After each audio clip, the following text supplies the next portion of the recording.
Let's go now to Tim in Clermont. Tim, you're on News 96.5. Go ahead. Good morning. How are you today? Great, thank you. Good. My wife was divorced about 5 years ago, and she had signed a quitclaim deed on her marital home, and in her MSA it stated that she is eliminating all of her rights to that home. Okay. And her ex-husband held on to that. And then about a year ago, he stopped paying on the mortgage, Okay. so they are going into foreclosure.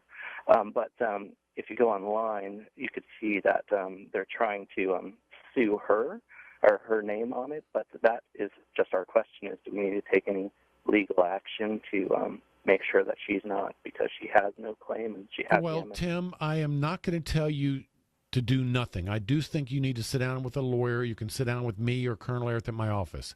Okay. Tim, they would be naming her as a defendant if she was still an owner, title owner of the property. So there's number one. Why are they naming her as a defendant?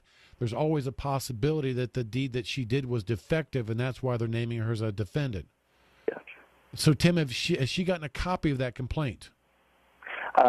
They did serve her, yeah. Okay. Somewhere within the body of that complaint, it would say she is being named as a defendant because. Yeah. Have you seen something like that? I did not, no. Okay. I'll look into that. So, Tim, I do think you need to sit down and talk to an attorney. If you want to call our office next week, we'd be happy to give you some assistance with that. I think at the end of the day, Tim, it's not going to be a problem for her, but I do want her to get advice from a lawyer. Sure, and that's where I just happened to hear your program, so I figured I'd give a quick jingle. Thanks. All right, Tim, you're welcome to call me at my office next week at 407-423-5561.